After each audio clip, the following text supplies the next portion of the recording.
Selanjutnya Ester pasalnya yang ke-8, perintah raja yang menguntungkan orang Yahudi. Pada hari itu juga Raja Ahasweros mengaruniakan harta milik Aman, seteru orang Yahudi, kepada Ester, sang ratu. Dan Mordekai masuk menghadap raja karena Ester telah memberitahukan apa pertalian Mordekai dengan dia. Maka raja mencabut cincin materai yang diambil daripada Haman, lalu diserahkannya kepada Mordekai. Dan Mordekai diangkat oleh Ester menjadi kuasa atas harta milik Aman. Kemudian Ester berkata lagi kepada raja sambil sujud pada kakinya dan menangis memohon karunia-Nya supaya dibatalkannya maksud jahat Aman orang Agag itu serta rancangan yang sudah dibuatnya terhadap orang Yahudi. Maka raja mengulurkan tongkat emas kepada Ester, lalu bangkitlah Ester dan berdiri di hadapan raja serta sembahnya. Jikalau baik pada pemandangan raja dan jikalau hamba mendapat kasih raja, dan hal ini kiranya dipandang benar oleh raja dan raja berkenan kepada hamba, maka hendaklah dikeluarkan surat tita untuk menarik kembali surat-surat yang berisi rancangan Haman bin Hamedata orang Agag itu yang ditulisnya untuk membinasakan orang Yahudi di dalam semua daerah kerajaan. Karena bagaimana hamba dapat melihat malapetaka yang menimpa bangsa hamba, dan bagaimana hamba dapat melihat kebinasaan sanak saudara hamba. Maka jawab Raja Ahasweros kepada Ester, sang ratu, serta kepada Mordekai orang Yahudi itu, harta milik Haman telah dikaruniakan kepada Ester, dan Haman sendiri telah disulahkan pada tiang karena ia sudah mengacungkan tangannya kepada orang Yahudi. Tuliskanlah atas nama raja apa yang kamu pandang baik tentang orang Yahudi, dan meteraikanlah surat itu dengan cincin materai raja. Karena surat yang dituliskan atas nama raja dan dimeteraikan dengan cincin materai raja tidak dapat ditarik kembali. Pada waktu itu juga dipanggillah para panitera raja dalam bulan yang ketiga, yakni bulan Siwan, pada tanggal 23. Dan sesuai dengan segala yang diperintahkan Mordekai, ditulislah surat kepada orang Yahudi dan kepada para wakil pemerintah, para bupati dan para pembesar daerah, dari India sampai ke Ethiopia 127 daerah, kepada tiap-tiap daerah menurut tulisannya, dan kepada tiap-tiap bangsa menurut bahasanya, dan juga kepada orang Yahudi menurut tulisan dan bahasanya. Maka ditulislah pesan atas nama Raja Ahasweros dan dimeteraikan dengan cincin materai raja. Lalu dengan perantaraan pesuruh-pesuruh cepat dan berkuda yang mengendarai kuda kerajaan yang tangkas yang diternak di pekudaan, dikirimlah surat-surat yang isinya raja mengizinkan orang Yahudi di tiap-tiap kota untuk berkumpul dan mempertahankan nyawanya, serta memunahkan, membunuh atau membinasakan segala tentara, makan anak-anak dan perempuan-perempuan dari bangsa dan daerah yang hendak menyerang mereka, dan untuk merampas harta miliknya. Pada hari yang sama di segala daerah Raja Ahasweros pada tanggal 13 bulan yang ke-12, yakni bulan Adar, salinan pesan tertulis dia itu harus diundangkan di tiap-tiap daerah, lalu diumumkan kepada segala bangsa, dan orang Yahudi harus bersiap-siap untuk hari itu akan melakukan pembalasan kepada musuhnya. Maka dengan terburu-buru dan tergesa-gesa berangkatlah pesuruh-pesuruh cepat yang mengendarai kuda kerajaan yang tangkas itu atas tita raja, dan undang-undang itu dikeluarkan di dalam benteng Susan. Dan Mordekai keluar dari hadapan raja dengan memakai pakaian kerajaan daripada kain ungu tua dan kain lenan, dengan memakai tajuk emas yang mengagumkan serta jubah daripada kain lenan halus dan kain ungu muda. Maka kota Susan pun bertempik soraklah dan bersukaria. Orang Yahudi telah beroleh kelapangan hati dan sukacita, kegirangan dan kehormatan. Demikian juga di tiap-tiap daerah dan di tiap-tiap kota, di tempat manapun tita dan undang-undang raja telah sampai, ada sukacita dan kegirangan di antara orang Yahudi, dan perjamuan serta hari gembira, dan lagi banyak dari antara rakyat negeri itu masuk Yahudi karena mereka ditimpa ketakutan kepada orang Yahudi. Ester pasal 9. Dalam bulan yang ke-12, yakni bulan Adar, pada hari yang ke-13, ketika tita serta undang-undang raja akan dilaksanakan, pada hari musuh-musuh orang Yahudi berharap mengalahkan orang Yahudi, terjadilah yang sebaliknya. orang Yahudi mengalahkan pembenci-pembenci mereka, maka berkumpullah orang Yahudi di dalam kota-kotanya di seluruh daerah Raja Ahasiweros untuk membunuh orang-orang yang berikhtiar mencelakakan mereka. Dan tiada seorang pun tahan menghadapi mereka, karena ketakutan kepada orang Yahudi telah menimpa segala bangsa itu. Dan semua pembesar daerah dan wakil pemerintahan dan bupati serta pejabat kerajaan menyokong orang Yahudi karena ketakutan kepada Mordekai telah menimpa mereka. Sebab Mordekai besar kekuasaannya di dalam istana raja, dan tersiarlah berita tentang dia segenap daerah. Karena Mordekai bertambah-tambah besar kekuasaannya, maka orang Yahudi mengalahkan semua musuhnya.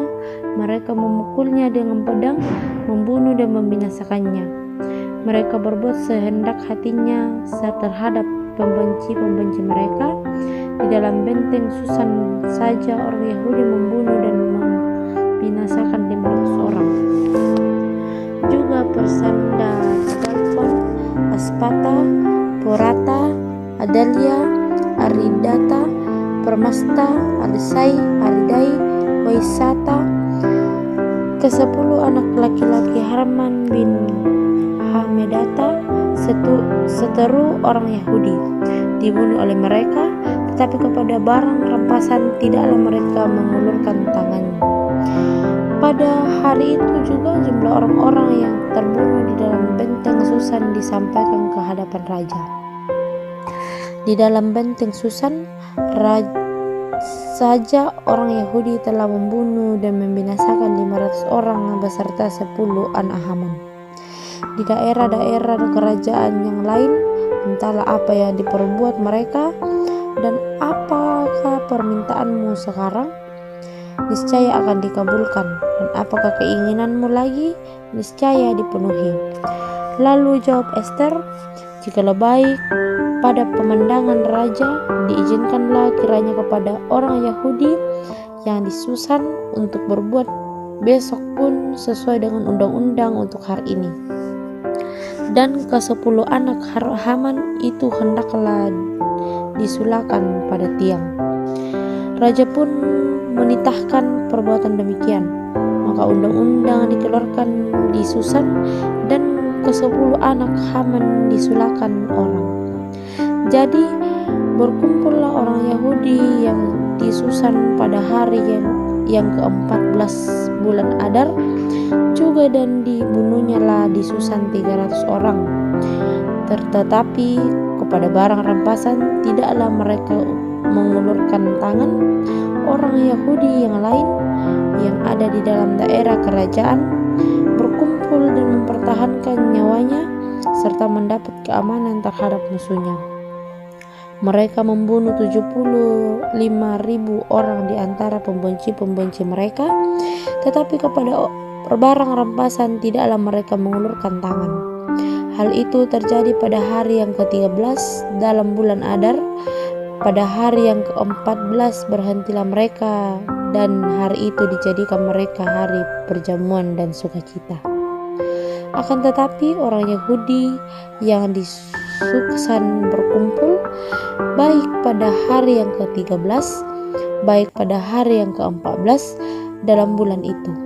Lalu berhentilah mereka pada hari yang ke-15, dan hari itu dijadikan mereka hari perjamuan dan sukacita.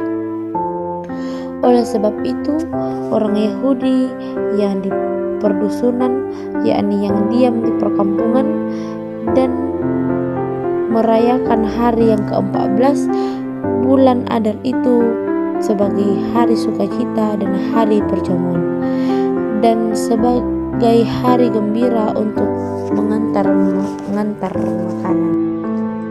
Ester pasal 9 ayat 20 sampai dengan 32, penetapan hari raya Purim. Maka Mordekai menuliskan peristiwa itu, lalu mengirimkan surat-surat kepada semua orang Yahudi di seluruh daerah Raja Ahasiweros, baik yang dekat, baik yang jauh, untuk mewajibkan mereka supaya tiap-tiap tahun merayakan hari raya ke-14 dan yang ke-15 bulan Adar. Karena pada hari-hari itulah orang Yahudi mendapat keamanan terhadap musuhnya, dan dalam bulan itulah duka cita mereka berubah menjadi sukacita dan hari perkabungan menjadi hari gembira. Dan supaya menjadikan hari-hari itu hari perjamuan dan sukacita dan hari untuk antar mengantar makanan dan untuk bersedekah kepada orang-orang miskin, maka orang Yahudi menerima sebagai ketetapan apa yang sudah dimulai mereka melakukannya dan apa yang ditulis Mordekai kepada mereka. Sesungguhnya Haman bin Hamedata, orang Agag, seteru semua orang Yahudi itu, telah merencanakan kehendak membinasakan orang Yahudi, dan dia pun telah membuang pur, yakni undi, untuk menghancurkan dan membinasakan mereka.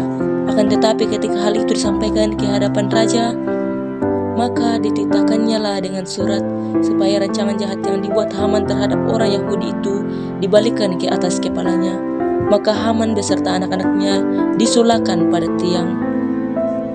Oleh sebab itulah hari-hari itu disebut Purim menurut kata Pur.